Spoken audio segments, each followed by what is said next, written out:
قصر سفید میگوید وظیفه‌های نظامیان آمریکا در سوریه تغییر نیافتند و پرزیدنت ایالات متحده آمریکا دونالد ترامپ جانبدار هر چه زودتر بیرون شدن سربازان آمریکایی از این کشور خاور میانه است. اظهارات قصر سفید 15 اپریل، یک روز پس از حمله هوایی ایالات متحده آمریکا، بریتانیا و فرانسه بالای سوریه نشر شد. موشکباران سوریه همچون دخالت عمیق‌تر ایالات متحده آمریکا در نزاع سوریه شرح داده می شود. هفته گذشته بعد حمله احتمالی کیمیایی بالای شهر دوما، کشورهای غربی به حکومت سوریه تهدید کرده بودند که قیمت این حمله وحشتبار را پرداخت خواهد کرد.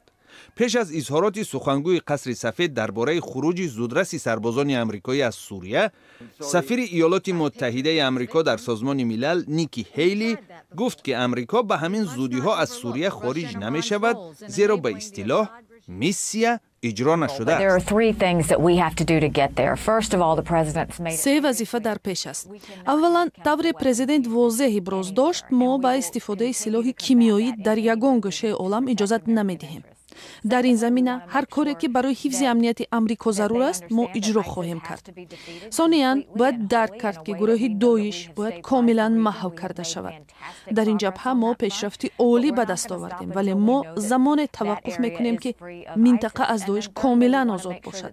سوم، ما باید مطمئن باشیم که منطقه تحت نفوذ ایران قرار نمیگیرد. در همین حال پرزیدنت فرانسه امانوئل ماکرون اثنای صحبت با خبرنگاران تاکید کرد که او پرزیدنت ایالات متحده آمریکا را مطمئن کرد سربازان آمریکایی را فوراً از سوریه بیرون نکند.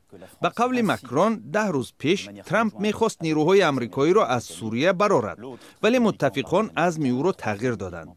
قصر سفید همچنان خبر داد که بر پایه قانون‌های آمریکایی 15 اپریل پرزیدنت ترامپ کنگره ایالات متحده آمریکا را درباره حمله موشکی سوریه آگاه کرده است.